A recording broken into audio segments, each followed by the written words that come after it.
बिनते हवा में आहियां ज़ाहिदा ताजबड़ो। नाज़रीन, असां वटि समाज में अहिड़ा केतिरा ई केसिस थियनि था जेके औरतुनि सां लाॻापियल हूंदा आहिनि, जिन जो शिकार औरतूं थींदियूं आहिनि, पर जेके केस असां वटि रिपोर्ट थियनि था उन जो तादादु तमामु थोरो आहे ऐं तमामु घणा अहिड़ा केस आहिनि जेके लिकाया वञनि था या लिकी वञनि था। त इन्हनि केसनि जो आख़िर छा इख़्तिताम थींदो? छा उहे औरतूं जिन सां ज़्यादतियूं थियनि थियूं या जिन सां ॾाढ थिए थो या घरेलू तशद्दुद थिए थो या हैरेसमेंट थिए थी, त इन्हनि सभिनी शयुनि जो अंत छो नथो अचे त उन्हनि खे फाइल ताईं महदूद थो कयो वञे या घरनि ताईं दॿायो वञे थो ऐं अहिड़ा केस रिपोर्ट नथा थियनि। उहे केस जेके रिपोर्ट नथा थियनि ख़वातीन जे हवाले सां त औरतुनि जे हवाले सां, आख़िर इन जो सबबु छा आहे? छो इहे केस आख़िर निर्वार कोन था थी सघनि ऐं ॿाहिरि कोन था निकिरी सघनि? असांजे प्रोग्राम जो टॉपिक इहो ई आहे। इन ते असां डिस्कस कंदासीं त आख़िर सबबु छा आहिनि, कारण छा आहिनि ऐं इन जा पोइ असांखे नतीजा जेके मिलनि था उहे कहिड़ा था मिलनि। अॼोके प्रोग्राम में जेके मुंहिंजे महिमान शामिल आहिनि तिन सां तव्हांजो तारुफ़ कराईंदसि। मुंहिंजी पहिरीं महिमान आहे पुष्पा कुमारी, पाण औरत अॻवान आहिनि। मुंहिंजी ॿी महिमान आहे हुस्ना राहूजो, पाण सियासी ऐं समाजी अॻवान आहिनि। ऐं शहला कुरैशी आहिनि, SSP आहिनि सिजावल जूं, असां सां ज़ूम ते मौजूदु हुयूं। तव्हां सभिनी खे प्रोग्राम में मां भली कार चवंदसि। ऐं पुष्पा, मां सभिनी खां पहिरीं तव्हां ॾांहुं ईंदसि त जीअं मां ॻाल्हि कई त असां वटि जेके औरतुनि जा केस थियनि था ज़्यादतियुनि जा, ॾाढ जा, उहे असां ताईं रिपोर्ट कोन था थी सघनि। इन जो सबबु छा आहे? ॾिसो, असांजो हिकिड़ो अहिड़ो समाज आहे जंहिंमें असांजा कल्चरल बैरियर हूंदा आहिनि, असांजा कस्टम बि अहिड़ा आहिनि, असांजूं रीतूं रिवायतूं, उन्हनि जे करे बि असांजा काफ़ी अहिड़ा केसिस आहिनि जेका रिपोर्ट नथा थियनि। ऐं उन केसिस जे रिपोर्ट न थियण जे करे समाज में हिकिड़ी अणबराबरी ऐं इन क़िस्म जी जेका ही वहशतनाक सूरतूं आहिनि, जीअं हींअर तव्हां ॾिसो फातिमा फुर्रो जो केस थियो आहे, त हिन क़िस्म जो पोइ साम्हूं अचनि था। जॾहिं ही केस रिपोर्ट नथा थियनि, इन जे करे ई काफ़ी शयूं दॿियल रहनि थियूं, काफ़ी शयूं फाइलनि जी नज़र थियनि थियूं, काफ़ी अहिड़ा केसिस बि आहिनि जेका FIR नथी थिए उन्हनि जी। ॿियो, माण्हू जेका आहिनि अबोझ आहिनि, ग़रीब आहिनि, मिसकीन आहिनि, उहो ओसि ताईं पहुचनि ई नथा। हू चाहिनि था त असां पुलिस जी पोइवारी केरु कंदो, असांखे अदालतूं इंसाफ़ ॾींदियूं ऐं असांजी अदालतनि मां बि उन्हनि जो जेका ट्रस्ट आहे, जेका एतमाद आहे, उहो बि न आहे। इन करे बि अहिड़ा केस रिपोर्ट नथा थियनि। सही। अच्छा हुस्ना ॾाढा हलो। हुस्ना, असां वटि जेको घरेलू तशद्दुद थिए थो औरतुनि ते, त घर में मार कुट कई वञे थी या उन ते केतिरो एॾो वॾो तशद्दुद थिए थो, एतिरे ताईं जो औरतूं केतिरियूं फ़ौत बि थी वञनि थियूं, पर इहे केस बि घणेई क़दुरु रिपोर्ट कोन था थियनि, इहे बि लिकाए वञनि था। इन जो छा सबबु आहे? सर, अदी इहो सुवालु तव्हांजो ॾाढो ज़बरदस्त आहे। त मेन मसइलो आहे त हीअ असांजी जेको आहे सो तबक़ाती समाज आहे ऐं औरत खे सफ़ा पुठिते रीतुनि रस्मुनि में जकड़ियो वियो आहे ऐं जागीरदारी समाज आहे। ऐं मां सम्झां थी त इन जी जेके अॻिते नथियूं अचनि, इन जी ज़िमेदार ख़ुदि रियासत आहे। जेकर असां वटि रियासत जेकर सही नमूने सां हुजे हा त मां सम्झां थी त अहिड़ा वाक़िया ई न थियनि। अच्छा भला, इन में कुझु उन्हनि पंहिंजा जेके ख़ानदान वारनि उहे मुलविस थी सघनि था त उहे पाण ॻाल्हि खे लिकाए छॾनि था? बिल्कुलु थियनि था, छो त जंहिं समाज में रहूं था त उन में हिकिड़ो त गैरत जो वॾो समाज में हिकिड़ो सुवाल था उथारनि, बिरादरी ऐं पाड़नि जो, त भई उहा थिए त भई कूड़ी गैरत जे नाले में औरतुनि ते तशद्दुद ऐं मामूली ॻाल्हि ते असीं सियासी हिसाब सां त ॿाराड़ी में त वञूं था। तव्हां यकीन कयो त उते त तसवर खां वधीक तशद्दुद थियल आहे औरतुनि ॾे, जेका मीडिया ते नथी अचे। ऐं ज़ाहिर आहे त जेका औरत हिन समाज में उन्हनि खे चवंदा आहिनि त वाह औरत खे खुड़ीअ में अकुलु आहे, पर मां इन ॻाल्हि खे रद्द थी कयां, छो त खुड़ीअ में औरत खे अकुलु न हूंदा। जेकर खुड़ीअ में अकुलु हुजांसि त हिन समाज खे ऐं हीअ जेका नस्ल थी तरक़ी याफ़्ता ॾिए, इहा औरत कीअं ॾिए? अॻे पुराणे दौर में औरतूं फ़ैसिला कंदियूं हुयूं ऐं हिन छो त हीअ हथ राधू समाज जड़े ऐं हिननि रीतुनि रस्मुनि ऐं कूड़ी रिवाजनि में ऐं कूड़ी गैरत जे नाले सां उन खे सिर्फ़ु घर ताणी महदूद कयो आहे ऐं उन खे सिर्फ़ु तालीम खां जेका बुनियादी जेको वॾो मेन मसइलो आहे उन जी औरत जी तालीम जो, उन खे बुनियादी हक़नि खां महरूम रखियो वियो आहे ऐं उन खे उहा अवेयरनेस कोन पई मिले ऐं त हू उन जा जेके राइट्स जेके हक़ आहिनि उहे कहिड़ा आहिनि, उन्हनि खे सुठी सिहत खपे, उन खे सुठी जेका सो तालीम खपे, तालीम खपे ऐं उन खे तहफ़ुज़ खपे। असांजे समाज में औरत खे बिल्कुलु तहफ़ुज़ बि कोन्हे ऐं उन्हनि खे ॿारहाड़ीअ में त ॾिसो त रियासत मां सम्झां थी त जेकर रियासत ऐं अदलिया ऐं हिकिड़ो जेका पुलिस जेकर सुठो ऐं रोल प्ले करे त मां सम्झां थी त इहे घटि वधायूं न थियनि। छो त जेकॾहिं को ज़ुल्म थो करे ऐं जेकॾहिं का भेण वञी ऐं ख़ुदि एतमादी वठी ऐं जेकर कंहिं पंहिंजे ॾेर सां या मुड़ुस जे ख़िलाफ़ करे थी ऐं उन खे जेका सो उन खे सज़ा जेकर मिले त मां सम्झां थी त उन्हनि खे अॻिते वधण जी ज़रूरत आहे। अच्छा पुष्पा कुमारी, असां वटि जेके मीडिया ताईं केसिस अचनि था उन्हनि खे बि दॿायो वञे थो, उन्हनि खे बि ज़ाहिर नथो कयो वञे, इन जो कहिड़ो सबबु आहे? सो काफ़ी केसिस अहिड़ा बि आहिनि जेका मीडिया ते अचनि बि था, पर जेका प्रिंट मीडिया आहे या इलेक्ट्रॉनिक मीडिया आहे उन्हनि जी हिकिड़े ख़ासि महदूद वक़्त लाइ उन्हनि जी पोइवारी कंदी आहे। पोइ उहे केसिस जेका आहिनि उहो ज़ाया था थी वञनि, उनखे डिस्पोज ऑफ कयो वेंदो आहे। पुलिस डिपार्टमेंट जेका आहे या पुलिस जेका लॉ एनफोर्समेंट एजेंसीज़ आहिनि उहो जेका आहे उन्हनि केसनि जी पोइवारी उन तरीक़े सां न कंदा आहिनि जेका करणु खपे। ऐं मीडिया जेका आहे असांजो तमामु पावरफुल आहे। मीडिया सहाफ़त जेका आहे वो तमामु पावरफुल आहे, उनजी आवाज़ जेका आहे उहो परे परे ताईं वञे थी। पर औरतुनि जे मामले में कॾहिं कॾहिं असां ॾिसंदा आहियूं त मीडिया जेका आहे उहो पंहिंजो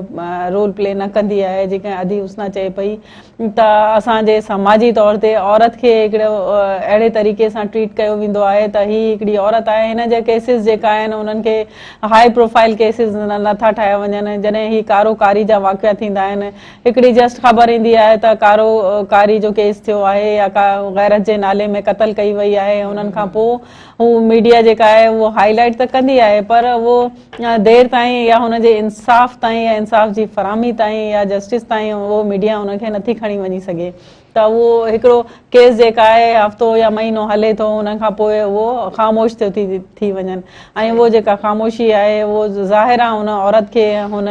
जेका क़तल थी वई आहे या कारोकारी करे मारी थी वञे उन्हनि ताईं इंसाफ़ नथो मिले। त असांजो समाजी तौर ते जोड़जक बि ईअं आहे, जेका औरत आहे उहो सम्झे थी त असां औरतुनि खे अॻिते अचणु खपे, असां औरतुनि खे मीडिया में हुजणु खपे त उहो औरतुनि जी आवाज़ थींदियूं। जेसि ताईं तव्हांजे मीडिया में औरतूं शामिल न थींदियूं, सहाफ़ती इदारा आहिनि उन्हनि में औरतूं शामिल न थींदियूं, तेसि ताईं मूंखे नथो लॻे त असांखे शामिल आहिनि। वॾो अंग आहे हिकिड़ो औरतुनि जो जेके सहाफ़त में शामिल आहिनि, मीडिया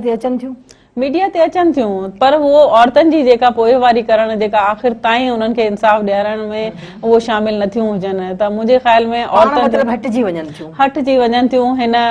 ज़ाहिर आहे हिकिड़ा प्रेशर हूंदा आहिनि, हिकिड़ा तमामु घणा समाजी प्रेशर हूंदा आहिनि, सियासी प्रेशर हूंदा आहिनि। उहो मुख़्तलिफ़ तरीक़नि सां उनखे जे हिसायो वञे थो, दॿायो वञे थो त तव्हां औरतूं आहियो, तव्हां हिन केस तव्हां हथु खणी वञो, त उहो बि ख़ामोश थियूं थी वञनि। त मुंहिंजे ख़्याल में उहो हैरस बि थींदियूं वञनि जेका तव्हां ॻाल्हि कई त डोमेस्टिक वायलेंस आहे या उन्हनि खे घरनि में बि हिसायो वञे थो, उन्हनि खे दॿायो वञे थो उन्हनि जी आवाज़नि खे। त इहो जेका शइ आहे इहो असांजे समाज में हींअर तमामु घणी आहे। सोशल मीडिया जो हींअर दौरु आहे। सोशल मीडिया ज़ाहिर आहे उहो तमामु हिकिड़ी वॾी आवाज़ आहे। हुननि जो बि हिकिड़ो जेका आहे उहो समाज में सोशल मीडिया जे उन्हनि में बि औरतूं को ख़बर लॻाइनि थियूं त उन्हनि खे बि हिसायो दॿायो वञे थो त तव्हां जेका आहे हीअ केस जेका आहे इहो तव्हां हाईलाइट कयो आहे, हिननि खे पोइ हुननि जी जेका आहे करेक्टर असेसिनेशन कई वञे थी त तव्हां जेका आहे हिन केस खे हथु खणो या उन्हनि खे मुख़्तलिफ़ तरीक़नि सां। त उहो सोशल मीडिया ते बि अगरि उनजी आवाज़ पहुचे बि थी पर उहो इंसाफ़ ताईं नथी पहुचे, उहो ख़ामोश थी वञे। सही। अच्छा हुसैना, तव्हांखे छा थो लॻे त आख़िर असां जीअं हाणे ॻाल्हि कईसीं त असांखे केतिरा ई ज़ाविया नज़र आया, असांखे केतिरियूं कुंडूं ऐं पासा नज़र आया आहिनि त हितां बि थी सघे थो हिन ॻाल्हि जे करे बि केस नथा अचनि या हुन ॻाल्हि जे करे केस नथा अचनि या घर जे मामलात जे करे नथा अचनि या औरत खे प्रेशराइज़ करे थो वञे इन करे नथा अचनि। पर हिकिड़ी वॾो जेको तव्हांखे ख़्यालु नज़र अचे थो त वॾो कहिड़ो सबबु आहे जंहिंजे करे केस ॿाहिरि नथा निकिरी सघनि? अदी वॾो सबबु मेन सबबु आहे त ही जागीरदारी समाज आहे ऐं वॾेरो ऐं पीरनि वलीहनि जो ऐं समाजी जेको आहे सो उन में माण्हू दॿायो वञे थो। ऐं औरत खे ख़ासि करे त तव्हां ॾिसो फातिमा जो केस त उन जे हिकिड़ियूं मिट माइटी थिए थी उहे इन बिरादरी त थियनि हिकिड़ी त जेको मेन मसइलो आहे त उहा गुरबत आहे हे हेठे तबिके में गुरबत आहे ऐं उहो जेकर वॾेरो आहे त उन्हनि खे जेकॾहिं को जुर्म करे थो त जे फातिमा जो आहे केस आहे त उनजे माइटनि खे उहो पैसा ॾेई ऐं ठाह पिया कनि ऐं काफ़ी अहिड़ा जेके हिन मसइला थियनि था त उन्हनि खे ज़हनी दबाव था विझनि उन्हनि जी फैमिलियुनि खे ऐं छो त ही जागीरदारी समाज जा वॾेर कनि ऐं हुकुमरान तबिको ऐं रियासत ख़ुदि उन में मुलवज़ आहे जेकॾहिं हू SP में था वञनि त SP जेकर FIR था कटनि त रद अमल इहो थो थिए त उन्हनि जी FIR कटी कोन थी वञे ऐं हू जेके कानून जे दायरे में जेके कम कनि था जेके कानून जे दायरे में उहे बि उन्हनि खे सपोर्ट पिया कनि जेके जुर्म कनि था ऐं मुंहिंजे ख़्याल में त मेन मसइलो आहे त जेकॾहिं को ज़ुल्म करे थो जेकर उन्हनि खे SP जेको बि ज़िले जो आहे उनखे बाक़ाइदगी सां जेसि ताणी सज़ा न मिलंदी त मां सम्झां थी त इहे क्राइम अॻिते वधंदा रहंदा ऐं उन्हनि खे सज़ा न मिलंदी त ज़ाहिर आहे त हिकिड़े खे सज़ा न मिली त ॿियो बि को कमु कंदो ऐं इन जे करे त जेसीं ताणी सज़ा उन्हनि खे न मिलंदी तेसीं ताणी मुंहिंजे ख़्याल में इहो ऐं इन ते असांखे ख़ुदि औरत खे ऐं हिन समाज में वॾी जिदोजहद करणी पवंदी ऐं वॾी उनखे मेन मसइलो आहे त उनखे तालीम हासिल करणी पवंदी छो त जेसीं ताणी तालीम हासिल न कंदी त मसइला हल न थींदा मसइला हल न थींदा ऐं नाज़रीन प्रोग्राम असांजो जारी आहे पर वठंदासीं हिकिड़ी नंढड़ी ब्रेक महिरण सां गॾु रहिजो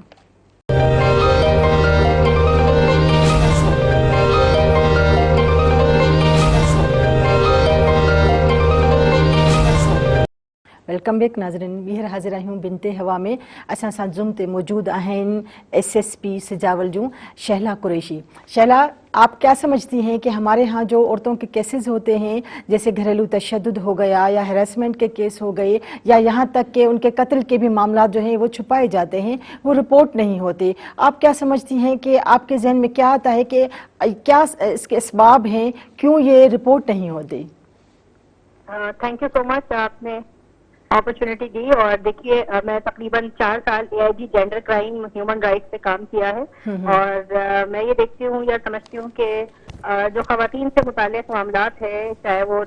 जिस्मानी तशद्दुद हो ज़हनी तशद्दुद हो या किसी भी किस्म की वायलेंस हो जो बच्चों या औरतों पर की जाती है उसकी रिपोर्टिंग कम की जाती है और तकरीबन पूरे पाकिस्तान में एक रिसर्च के मुताबिक 27,800 केसेस जो है वो रिपोर्ट हुए हैं जो कि अनऑफिशियली रिपोर्टेड हैं अगर हम रिपोर्टेड ऑफिशियली फिगर्स देखें तो तकरीबन वो 5,000 से भी कम बनती है ऑल ओवर पाकिस्तान तो ये इसकी जो वजूहात है नंबर 1 लोग खवातीन को ये अपॉर्चुनिटी नहीं देते कि वो जाकर अपने मसाइल जो है वो थाने पर शेयर कर सकें इसी ज़मीन में सिंध पुलिस ने वर्दी IGP सिंध और गवर्नमेंट ऑफ सिंध ने इस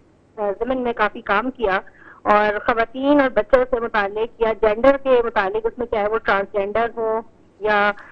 मर्द हजरात हो बच्चे हों औरतें हों खास तौर पर इनके लिए ऐसे सेंटर्स बनाने का इरादा किया है और उसमें 24 सेंटर्स हम पूरे सिंध में बनाने जा रहे हैं जिनका काम भी स्टार्ट हो चुका है सही तो women and child protection centre के बनने से इसमें काफी बेहतरी आएगी दूसरा खवातीन के जो मसाइल हैं उसको एड्रेस करने के लिए वहाँ खवातीन की डेस्क बनाई गई हैं फिल वक्त इस वक्त पूरे सिंध प्रोविंस में 31 अजला में वहाँ खवातीन की डेस्क बनाई गई हैं जिनको women and child protection desk कहते हैं SSP ऑफिस के अंदर वो तैनात हैं न सिर्फ ये बल्कि जोनल लेवल पे और रेंज लेवल पे DIG ऑफिस के अंदर भी इस तरह का जो वुमेन प्रोटेक्शन सेंटर है उसका क़याम किया गया अच्छा जिससे हमारे पास खवातीन का एतमाद भी बढ़ा और खवातीन ने उनकी मसाइल की हैंडलिंग की केसेस की तो मैं समझती हूँ कि पहले से ज्यादा रिपोर्टिंग हुई है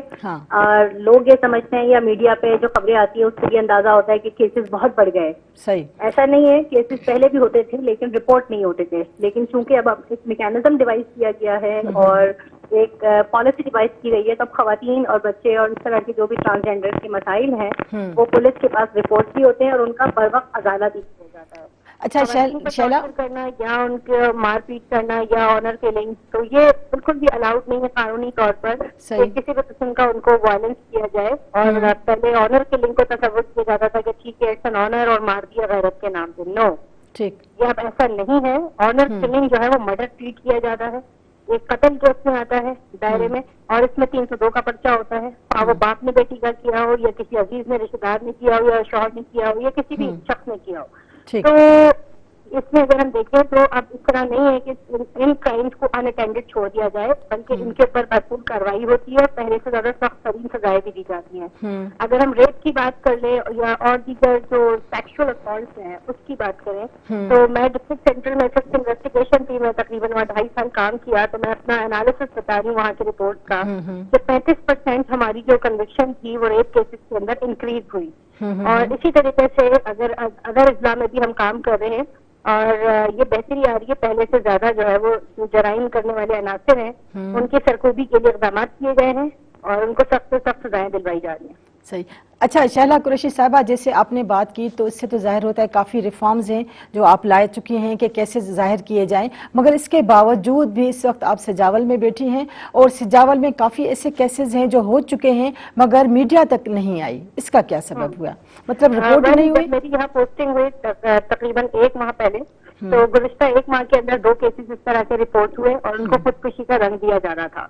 जैसे ही हमें पता चला कि खातून की मौत हुई है और उसको मार दिया गया है और मार के उसको लटका दिया गया, तो हमें ये बताया गया कि इस खातून ने खुदकुशी की है। मैं खुद क्राइम सीन पे गई, अपनी क्राइम सीन यूनिट को भी साथ भेजा और तमाम एविडेंसेस कलेक्ट किए और तमाम शवाहिद कलेक्ट करके हमने उसको केमिकल लेबोरेटरी में और पोस्टमार्टम एग्जामिनेशन करवाया। देखिए सबसे बड़ी खराबी ये है कि लोग जो है वो पोस्टमार्टम नहीं करवाते, वो रिलैक्टेंट है, शायद माइंडसेट का उनका चेंज होने की जरूरत है कि जैसे ही कोई तरह का इंसिडेंट होता है उसका डेड बॉडी का पोस्टमार्टम कराएं और ताउन करें आप मेडिकल स्टाफ के साथ भी और पुलिस के साथ भी।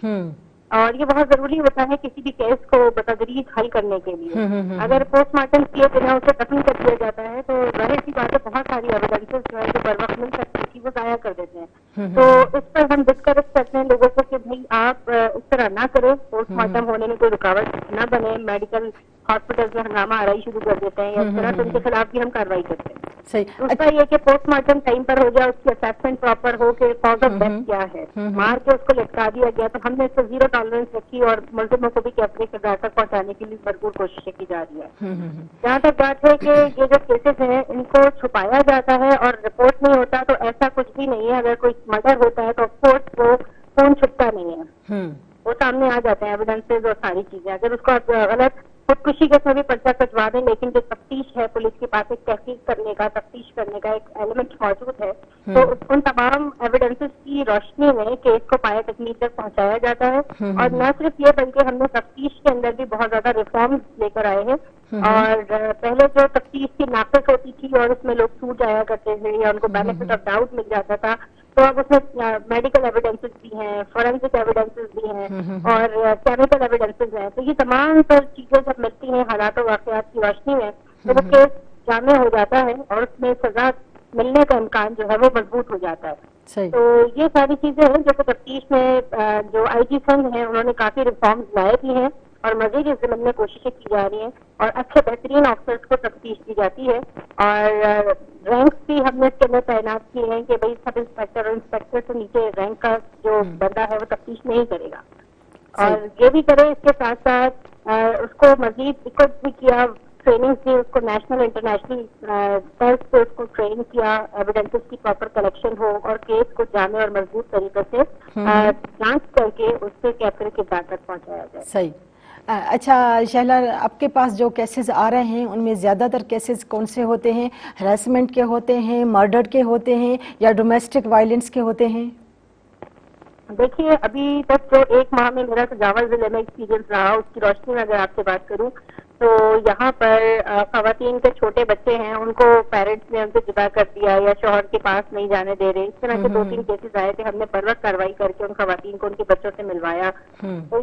पैसों के लेन देन का तनाजा है, उसमें घर से बच्चे उठा के ले गए और कोई दूसरे घर नहीं, उनके अपने ही माँ बाप पेरेंटल मैटरनल फैमिली उठा के ले गई। तो इस तरह के डिस्प्यूट थे छोटे छोटे, वो हमने उनको बुला के तस्किया करवा के उनके बच्चे माओ से मिलवा दिए।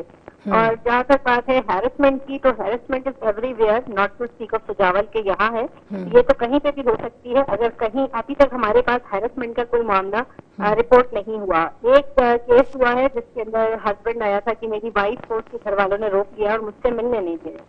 तो उसमें जो है वो उनकी वट्टे सट्टे की शादी के सिलसिले में दूसरी यानी लड़के की बहन का रिश्ता मांग रहे, तो उस पर भी हमने कानूनी कार्रवाई कर रहे हैं कि कोई भी इस तरह की एंटी विमेन प्रैक्टिसेस हम यहाँ पे नहीं होने देंगे। जो भी है एज पर लॉ खवातीन को उनके हुकूक जो है वो मिलने चाहिए। सही। अच्छा, ये होता है कि जो घरेलू तशद्दुद होता है उसमें औरत के साथ ज़ाहिर तशद्दुद किया जाता है, मगर जब किसी को पता चलता है या पुलिस तक बात पहुंचती है तो वहाँ पर ये होता है कि जो फैमिली है वो उस बात को दबा देती है, छुपा देती है, यहाँ तक कि औरत को ही आगे लाते हैं और कहते हैं कि आप जाकर कहें कि ऐसा कुछ भी नहीं हुआ। इसका क्या सबब है? देखिए, ये माइंडसेट की तालीम की किल्लत है, जिसकी वजह से तालीम की कमी होने की वजह से लोग इस तरह की बातों में मुलविस हैं या इस तरह कहते हैं, इसको इस तरह पेश किया जाता है। लेकिन पुलिस के जो तफ्तीशी हैं उनको हम जेंडर बेस्ड वायलेंस के हवाले से जो हमारे पास रिस्पॉन्डर हैं वो हमने पूरे सिंध के अंदर तमाम डिस्ट्रिक्ट के अंदर उनको ट्रेन करके पोस्ट किया है, जिसको हम GBV डेस्क कहते हैं, जेंडर बेस्ड वायलेंस से निमटने के लिए, एंटी ह्यूमन ट्रैफिकिंग से निमटने के लिए और ट्रांसजेंडर्स के मसाइल से निमटने के लिए। तो वो जो ऑफिसर्स होते हैं वो वेल सेंसिटाइज्ड होते हैं, वेल ट्रेन्ड होते हैं, उनको पता होता है हाउ टू हैंडल द सिचुएशन, किस तरह से जो है वो क्राइम सीन पर पहुंचकर चीजों को जांचना है, एनालाइज करना है, वाकई की तह तक पहुंचना है कि हकीकत क्या है। और वो इसमें कोशिश भी करते हैं और चीज क्लियर हो जाती है, सामने आ जाता है कि ये वायलेंस थी या इसको पोर्ट्रे क्या किया जा रहा है। क्योंकि पुलिस का तजर्बा और काम का नौयत और जो ट्रेनिंग होती है, असल तरबियत होती है, उसकी रोशनी में और लेजिस्लेशन जो हमारे पास अवेलेबल है, इन तमाम की रोशनी में काम करना आसान हो जाता है। सही। अच्छा शहला कुरैशी साहिबा, हमारे यहाँ जो औरतों के जो भी हुकूक हैं या जो भी उनको तशद्दुद किया जाता है तो उसके लिए हमारे यहाँ कानून मौजूद है, मगर फिर भी हमारी सोसाइटी में ये वाक़यात बढ़ते जा रहे हैं, कमी क्यों नहीं आई? क्या ये हम कह सकते हैं कि जो वाक़यात होते हैं उनमें उनको सज़ा नहीं मिलती? मैंने आपसे भी शेयर किया कि ये पहले सवाल और ये हमारा ये वाला सवाल तकरीबन सेम है। देखिए, पहले क्वेश्चन में आपने पूछा कि वाकयात बढ़ते जा रहे हैं, तो पहला हमारा ये था कि देखिए वाकयात बढ़ते नहीं जा रहे, वाकयात हो रहे हैं, माशरती इविल्स मौजूद हैं, हम उसी का खात्मा करने के लिए काम कर रहे हैं। वाकयात तो रोनुमा होते हैं और होते रहेंगे, लेकिन ये चाहे किसी भी सिविलाइज सोसाइटी की दुनिया में आप मिसाल ले लें, वहाँ पे भी इस तरह के वाकयात होते हैं। आप उनको मिनिमाइज कर सकते हैं, कम कर सकते हैं, और उसके खिलाफ जो लेजिस्लेशन अवेलेबल है, कवानीन अवेलेबल हैं, उनकी रोशनी में आप एक्शन ले सकते हैं। वो उस सूरत में मुमकिन है जब अवाम पुलिस के ऊपर भरोसा करे और उनके लिए एक ऐसा प्लेटफॉर्म अवेलेबल हो। तो वो मैंने आपसे मेंशन किया ऑलरेडी कि हम कर चुके हैं, इस तरह के प्लेटफॉर्म हमने बनाए हैं, और न सिर्फ ये करने से बल्कि कंप्लेंट बढ़ना शुरू हुई है, लोगों ने रिपोर्ट करवाना शुरू किया है, तो उनको उनका गाला मिल रहा है, तभी वो लोग जो है वो रिपोर्ट करवा रहे हैं पुलिस के पास। सेकेंडली, कन्विक्शन की जहाँ तक हमने बात की कि जब केसेस रिपोर्ट हो जाते हैं तो जो मुजरिम है उनको सजा भी मिले, तो सजा मिलने का जो मैकेनिज्म है उसके अंदर जो हमारी केस फाइल अगर स्ट्रांग होती है, एविडेंसेस अवेलेबल होते हैं, तो ऐसे मुजरिमों को सजा मिली भी है। मैंने आपसे डिस्ट्रिक्ट सेंट्रल की मिसाल शेयर की, इसके अंदर वहाँ पे हमारा 35% कन्विक्शन इंक्रीज हुआ, तो जो कि 3 to 7% था, और वो 7% से 35% पे गया। अच्छी तफ्तीश की जाए, केस को अच्छे तरीके से प्रोसीड किया जाए, तो कोई वजह नहीं है कि मुलजिम जो है वो बच सके। अच्छा, हमारे समाज में जो औरतें हैं उनके साथ जब भी कोई वाक़या होता है तो पुलिस जाने से घबराती हैं कि हमें पुलिस में नहीं जाना, इसका क्या काज है? देखिए, ट्रस्ट लेवल बढ़ेगा, इसमें खवातीन को पुलिस ज्यादा से ज्यादा ज्वाइन करनी चाहिए, और अब मैं समझती हूँ कि पाकिस्तान के अंदर वुमेन पुलिस की तादाद पहले से काफी हद तक बढ़ी है और मजीद बढ़ रही है। अगर हम सीनियर मैनेजमेंट की बात करें तो तकरीबन 10% वुमेन आर इन पुलिस जो कि CSS ऑफिसर्स हैं, और अगर हम लोअर टीयर पे बात करें तो वहाँ पर खवातीन की तादाद 3% प्लस है।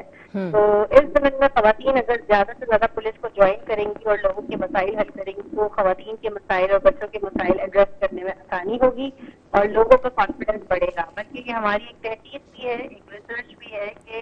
जब से हमने खवातीन को तैनात किया, चाहे वो मोहर की सूरत में हो या वो SHO की सूरत में हो फील्ड में, या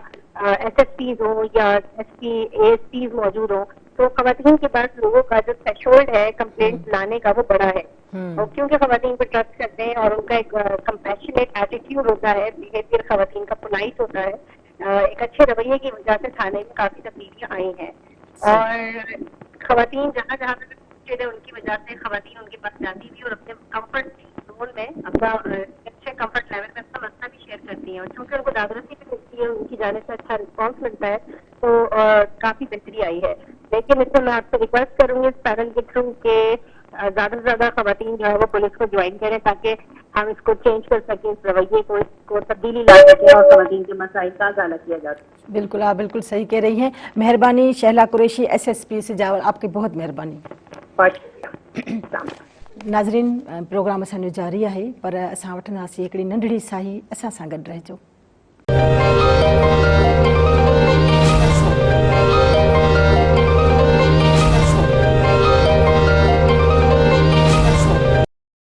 वेलकम बैक नाज़रीन, ॿीहर हाज़िर आहियूं बिनते हवा में। हलूं था पुष्पा कुमारी ॾियां। पुष्पा, कुझु ॾींहं पहिरियां ईरान जे जेल में सज़ा भोगींदड़ हिकु औरत खे अमन जो नोबेल प्राइज़ ॾिनो वियो, इन करे त हुन औरतुनि जे लाइ हिकिड़ो आवाज़ उथारियो हो ऐं औरतुनि जी भलाई लाइ कम कया हुआ, पर इन ॻाल्हि खे मीडिया ते रिपोर्ट न कयो वियो। इन जो सबबु तव्हांखे छा थो नज़र अचे? हुन जेका औरत ईरान जी अॻुवाण आहे, उन्हनि औरतुनि जे लाइ जदोजहद कई, उन्हनि स्ट्रगल कई। उन्हनि बिल्कुलु ईअं ई असां जॾहिं ॾिसंदा आहियूं पंहिंजे हिन सिंध में, त असां वटि अहिड़ा तमामु खोड़ सारा किरदार आहिनि जेका औरतुनि जे लाइ हिकिड़ो मिसाल आहिनि। माई जंदो खे ॾिसो, माई जंदो ॻाल्हि रिपोर्ट थींदी रही, माई जंदो जी ॻाल्हि ईंदी रही आहे मीडिया ते। बिल्कुलु मीडिया ते ईंदी रही आहे, पर जॾहिं असां अहिड़नि किरदारनि खे असां एप्रिशिएट न कंदासीं या उन्हनि खे हिन क़िस्म सां असां उन्हनि खे मुख़्तलिफ़ तरीक़नि सां असां उन्हनि खे एप्रिशिएट न कंदासीं, तेसि ताईं असां हिन समाज में उन औरतुनि जे लाइ उहो जेका अहिड़ा किरदार आहिनि उन्हनि खे असांखे एप्रिशिएट बि करणु खपे। ऐं जॾहिं हुन औरत खे जॾहिं ही नोबेल प्राइज़ मिलियो ऐं हुनजी जदोजहद जेका आहे, हुननि जो जेका स्ट्रगल आहे, उन्हनि औरतुनि लाइ तमामु घणो पंहिंजो जेका आहे किरदारु अदा कयो, त हिन क़िस्म जे किरदारनि खे असांखे बिल्कुलु असांजे समाज में उन औरतुनि खे अहिड़ी जेका महिता ॾियणु खपे, ताकी हू जेका आहे उहो औरतूं ऐं उहो समाज जेका आहे उन औरतुनि लाइ हिकिड़ो एतिराम, हिकिड़ी एप्रिसिएशन, हिकिड़ो महिता जेका आहे उहो हिकिड़ो माहौल ठही सघे। तव्हां जीअं चओ था त मञता मिलणु घुरिजे, इन मतिलबु त मञता मिले नथी। इन सबबु इहो थी सघे थो त असांजे समाज में अहिड़ियुनि औरतुनि खे अॻियां नथो आंदो वञे या ज़ाहिर नथो कयो वञे, या इवन असां ईरान जी ॻाल्हि कयूं त उते बि ईअं ई मतिलबु हुनखे ज़ाहिर न कयो वियो ऐं मीडिया ते का बि अहिड़ी ॻाल्हि कोन्हे। छा ईअं चई सघूं था त अहिड़ियूं औरतूं जेके औरतुनि जे हक़नि लाइ या उन्हनि जी बहितरी लाइ, भलाई लाइ जेके आवाज़ उथारिनि थियूं, त उनखे बि दॿाइण जे लाइ त इहे ज़ाहिर न थियनि, मतां इन्हनि खे ॾिसी को उन्हनि खे रोल मॉडल सम्झे, इन्हनि खे ॾिसी कुझु ॿियूं औरतूं अॻियां अचनि? छा इहा सोच आहे समाज जी? बिल्कुलु, असांजो समाज हिकिड़ो पदरसरी समाज आहे, हिकिड़ो मर्दाणो समाज आहे, ऐं हिकिड़ो जीअं हुस्ना ॻाल्हि कई पे त असांजो जेका आहिनि फ्यूडल जागीरदानी सोच वारो समाज आहे, ऐं हू जागीरदानी सोच जेका आहे, फ्यूडल सोच आहे, जेका हू वॾेरको समाज जेका आहे, हुननि में औरत जी हैसियत खे मञण लाइ तयार ई न आहिनि, हुन औरतुनि खे उहो महिता ॾियण लाइ तयार ई न आहिनि। हुन मर्दाने समाज में हिकिड़ी औरत जेका आहे उहो अॻुवाणी करे सघे थी, उहो औरतुनि जी लाइ जदोजहद करे सघे थी, उहो औरतुनि जे लाइ हुनजे हक़नि जे लाइ अगरि अॻिते थी अचे ऐं उहो कुझु करे थी, त हुननि मर्दाने समाज में असांजो जेका सोच आहे, जेकी पदरसरी समाज आहे, उन्हनि में उन औरतुनि जे लाइ महिता बिल्कुलु बि न आहे। ऐं उन्हनि जे करे ई जेका ॿियूं हुननि खे फॉलो कनि थियूं या हुननि खे ॾिसी अॻिते अचण जी कोशिशि बि कनि थियूं, त हुननि जी आवाज़ खे बि दॿायो वञे था। हींअर जेका ॻाल्हि कई पे जेका SSP सजावल इहो ॻाल्हि पे कई त असांजे समाज में हिकिड़ो जेंडर लेंस न आहे, जेंडर सेंसिटिव समाज न आहे। जॾहिं पुलिस डिपार्टमेंट में वञूं या हींअर जेका कोशिशूं थियूं आहिनि कुझु बहितरी तरफ़ अचनि पियूं, त असां वटि वुमेन प्रोटेक्शन सेल बि आहिनि, मुख़्तलिफ़ इदारा कमु कनि पिया, पर उहो मुंहिंजे लाइ त मां सम्झां थी त असांजे हिन औरतुनि जी जेका हक़नि जे लाइ जेका अॻुवाण आहिनि उन्हनि जे लाइ तमामु घटि आहिनि ऐं नाकाफ़ी आहिनि। उहो जेका इनिशिएटिव आहिनि उहो तमामु घटि आहिनि। असांखे घुरिजे त हर पुलिस स्टेशन में, हर डिपार्टमेंट में औरतुनि जे लाइ कुझु हिकिड़ो जेंडर सेंसिटाइज़ हुजणु खपे। असांजो अदालतूं उहो बि जेंडर सेंसिटाइज़ हुजणु खपनि, छो त जॾहिं औरत जी रिस्पेक्ट थींदी, जॾहिं उन्हनि खे अॻिते आंदो वेंदो, तॾहिं ई समाज जेका आहे उहो बिल्कुलु सुठी हेल्प बि मिलंदी। ऐं असांजे समाज में जेका ही मर्दाना सोच आहे, हिननि खे बि हाथी मिलण जी जेका कोशिश आहे उन्हनि खे घटि कयो वेंदो ऐं जेका हुस्न जी ॻाल्हि आहे ऐं तव्हां बि हिन ॻाल्हि खे मञींदो त औरतूं जेका आहिनि उहो असांजे समाज जो ज़ाहिर आहे 52% आहिनि ऐं उहो समाज जो हिकिड़ो हिसो आहिनि उन्हनि खे तव्हां जॾहिं गॾु बीहारंदो इक्वेलिटी जी ॻाल्हि कंदो बराबरी जी ॻाल्हि कंदो तॾहिं उहो अॻिते हली असांजे माशरे खे असांजे समाज खे हिकिड़ो बहितरीनु हिकिड़ो अमन पसंदि माशरो ठाहींदियूं ऐं जॾहिं अमन थींदो त ज़ाहिर आहे हीअ जेका असां वटि तशदुद थियनि था हीअ जेका सोच आहे जंहिंमें डोमेस्टिक वायलेंस आहे हैरेसमेंट आहे असां वटि तव्हां हींअर बि लोकल जेका ॿाहिरि निकिरो थियूं ऐं तव्हांखे बसनि में रोड ते रस्तनि ते वस्तियुनि में ऐं जेका वाहन में तव्हां ॾिसो था औरतुनि खे तमामु घणो हैरेस कयो वेंदो आहे ऐं उहो हैरेसमेंट जेका आहे औरत बर्दाश्त करे थी उहो ॾिसे थी त मां घर खां ॿाहिरि कदम नथी रखी सघां असांजे जेका समाजी तौर ते असां एतिरा पुठिते हलिया विया आहियूं त औरतुनि जे लाइ समाज ॾाढो ॾुखियो थी पियो आहे हुननि जो हलणु किथे नौकिरी करणु किथे कंहिं छो जो हर औरत जेका आहे उहो निकिरे थी ॿाहिरि त उहो उन्हनि खे ईअं न सम्झो वञे ज़ाहिर आहे उहो कंहिंजी का परेशानी में का ज़ाहिर आहे नौकिरी पेशा जेका औरतूं हूंदियूं आहिनि उहे पंहिंजे हुन घर जे लाइ ॿाहिरि निकिरनि थियूं पर उन्हनि जे लाइ हीअ जेका जहन्नम ठाहियो वियो आहे त मुंहिंजे ख़्याल में हिननि खे असां औरतूं ई सुधारे सघनि थियूं ऐं हिन सोच खे असां तब्दील बि करे सघूं था त हिकिड़े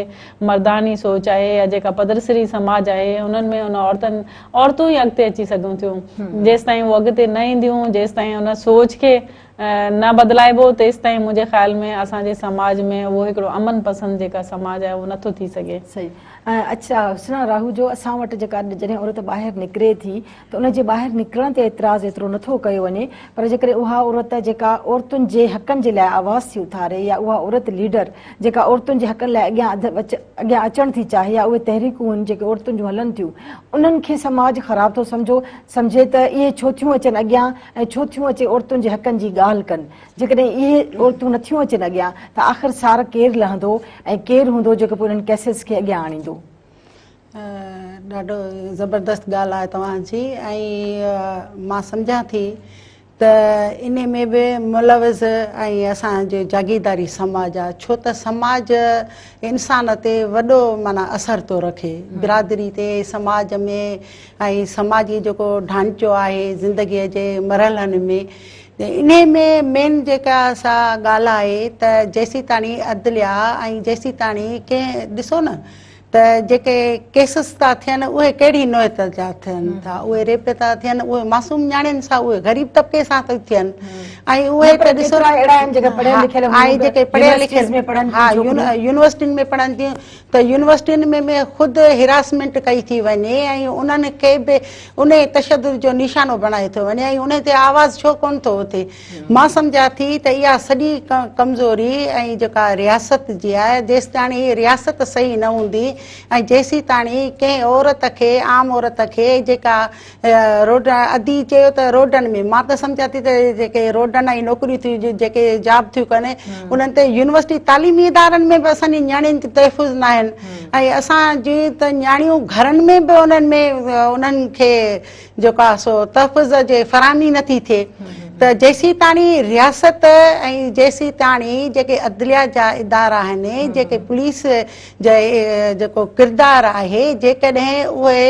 पंहिंजे अमली तौर ते ऐं सही घस वठी ऐं जेकर सज़ा ॾियनि त मां सम्झां थी त हीअ समाज में बुरायूं घटि थींदियूं तव्हांजी महिरबानी तव्हां आया ऐं तमामु सुठी ॻाल्हि ॿोल थी नाज़रीन तव्हां असांजो जेको प्रोग्राम ॿुधो त जेकॾहिं औरतूं जिन जा केस फाइल नथा थियनि या रिपोर्ट नथा थियनि मीडिया ताईं त पोइ आख़िर इन्हनि केसिस जी सार केरु लहंदो केरु अॻियां ईंदो ऐं इन्हनि जी रिपोर्ट कंदो हाणे जेकॾहिं हिकिड़ी ॻाल्हि ॾिसूं त असांखे कानून जा सभु दाव पेच जेके असां सम्झूं था या जेके असांखे कानून में नज़र अचनि था त बाक़ाइदा कानून मौजूदु आहे औरतुनि जे लाइ औरतुनि जे हक़नि जे लाइ ऐं औरतुनि जा केस जेकॾहिं अॻियां ज़ाहिर थियनि था या रिपोर्ट थियनि था त उनजी पोइवारी बि थी सघे थी पर पोइ बि असांजे समाज जा कुझु मुहरिक या ईअं चऊं समाज असांजे पंहिंजे समाज में असीं ख़ुदि माण्हू अहिड़ा मौजूदु आहियूं या उहे जेके ख़ानदान में पंहिंजनि औरतुनि सां जॾहिं ज़्यादतियूं उन्हनि जूं थियनि थियूं त उहे ॻाल्हि खे लिकाए था वञनि उहे पाण पंहिंजी औरतुनि खे झले था छॾनि त तव्हां अॻियां न अचो। हाणे जॾहिं पंहिंजे समाज में माण्हू, पंहिंजे ख़ानदान में माण्हू अहिड़ा मौजूदु आहिनि जेके पंहिंजनि ई औरतुनि जे हक़नि जे लाइ अॻियां नथा अची सघनि, त पोइ आख़िर इन जो छा थींदो, इन जो तदारुक कहिड़ो थींदो। ऐं जेके औरत अॻवान अॻियां अचनि थियूं, उहे ॻाल्हाइनि थियूं त उन्हनि खे बि ख़राबु सम्झो वञो थिए त तव्हां छो अॻियां आयूं आहियो, असांजे पंहिंजे घर जो मामिलो आहे। जेकॾहिं इहे सभु ॻाल्हियूं थींदियूं त यकीनन समाज अॻियां वधी न सघंदो। इन में असांजे समाज जो हिकिड़ो वॾो किरदारु आहे त समाज जा पढ़ियल लिखियल ऐं बाशऊर माण्हू जॾहिं अॻियां ईंदा न त इहे सभु मसइला जेके आहिनि से हल थींदा ऐं औरतुनि सां जेके थींदड़ ज़्यादतियूं आहिनि उहे रिपोर्ट थींदियूं केसिस जी सूरत में। इन तरीक़े सां उहे सभु मामला पोइ हैंडल थी वेंदा ऐं अॻियां निर्वार थींदा त आख़िर इहो छाजे लाइ थियो ऐं शायदि असांखे ईंदड़ वक़्त में पोइ इहे असांखे केसिस घटि नज़र अचनि ऐं आहिस्ते आहिस्ते ख़तम बि थी सघनि था। प्रोग्राम कीअं लॻो? हीउ प्रोग्राम या बिन ते हवा जो कोई बि प्रोग्राम तव्हां ॾिसणु चाहियो त मेहरान टीवी जी वेबसाइट, यूट्यूब या फेसबुक ते ॾिसी सघो था। हाणे प्रोग्राम जो वक़्तु हले थो पंहिंजी पुॼाणीअ ॾांहुं। पंहिंजी मेज़बान ज़ाहिदा ताजबड़ो खे ॾींदा इजाज़त। वरी मिलंदासीं ईंदड़ प्रोग्राम में। तेसिताईं अलाह जी अमान।